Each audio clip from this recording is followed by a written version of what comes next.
Picnic போகிறோம். வீட்டில் இருந்து சாண்ட்விச்லாம் பேக் பண்ணி பிக்னிக் ஸ்பாட்க்கு வந்தாச்சு. ஈவினிங் 8:30 ஆக போகுது. இப்போது எவ்வளோ வெளிச்சம் இருக்குது பார்த்தீங்களா?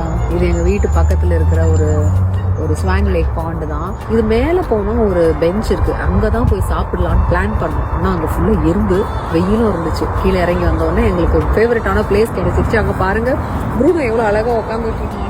சாப்பாடு பேகு நம்ம கையில் இருந்துச்சுன்னா போதும், ப்ரூனோ ரொம்ப சமத்தான் நம்ம பக்கத்துலேயே உட்காந்துட்டு இருக்கோம். இது ஒரு சடன் பிளான்றதுனால டக்குன்னு பிரெட்டை மட்டும்தான் நம்ம சாண்ட்விச் பிரெட் போட்டு எடுத்துகிட்டு வர முடிஞ்சுது. இதுதான் எங்கள் சாப்பாடு. ப்ரூனோ லைட்டாக குழம்பி போய் தான் இருந்தா. என்னடா இவங்க வீட்டில் சாப்பிடாம இங்கே உட்காந்து சாப்பிட்டுட்டு இருக்காங்க. இது வரைக்கும் ப்ரூனோட ஒன் சைடை தான் பார்த்துருப்பீங்க. ஆனால் இந்த வீடியோவில் இன்னொரு சைடையும் பாருங்கள். பிக்னிக்கு சாப்பாடெலாம் எடுத்துகிட்டு வந்தால் நம்மளை சாப்பிடவே விட மாட்டான். அவன் வீட்டில் டின்னர் சாப்பிட்டு தான் வந்திருக்கான். ஆனாலும் அவனுக்கு ட்ரீட்ஸ் எடுத்துன்னு வந்திருக்கான். இருந்தாலும் எங்கள் சாப்பாடை கேட்டு சாப்பிடுவான். அதாவது நம்ம 2 வாய் சாப்பிட்றதுக்குள்ளே அவனுக்கு 1 வாய் கொடுத்துருந்தோம். இந்த மாதிரி தான் எங்களை வீட்லேயும் படுத்தி எடுப்பான். அவனை வச்சுட்டு சாப்பிடவே முடியாது. ஒரு வழியாக ஒரு எங்களை காப்பாற்றுச்சு. ஈனா சாருக்கு கொஞ்சம் பயம்.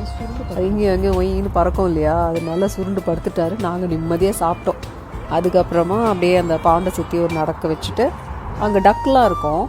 அந்த டக்கெல்லாம் கொஞ்சம் துரத்தி விளையாடணும். பட் கேப்சர் பண்ண முடியல. அந்த டேபிளை நம்ம தான் க்ளீன் பண்ணணும். சாப்பிட்டுட்டு அதெல்லாம் டைடி பண்ணிவிட்டு முடிச்சுட்டு கிளம்ப வேண்டியது தான். இப்போ அவர் புல்லு சாப்பிட போயிட்டார்.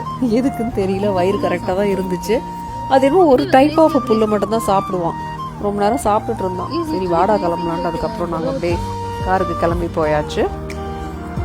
இந்த இடத்த பார்த்தீங்கன்னா ஃபியூ வீடியோஸில் முன்னாடி போட்டிருப்பேன். நல்ல பச்சை பச்சைன்னு புல் இருக்கும். அது எப்படி காஞ்சி போயிருக்கு பார்த்தீங்களா? அவ்வளோ வெயில் அடிச்சிது யூகேயில். நான் சொன்னேன்ல ஹீட் வேவ் வந்ததுன்னு. அப்போ காஞ்ச புல்லுங்க தான் இன்னும் பச்சையாக மாறவே இல்லை. அவ்வளோதான், நாங்கள் பிக்னிக் முடிச்சுட்டு வீட்டுக்கு வந்தாச்சு. Will see you in another video soon.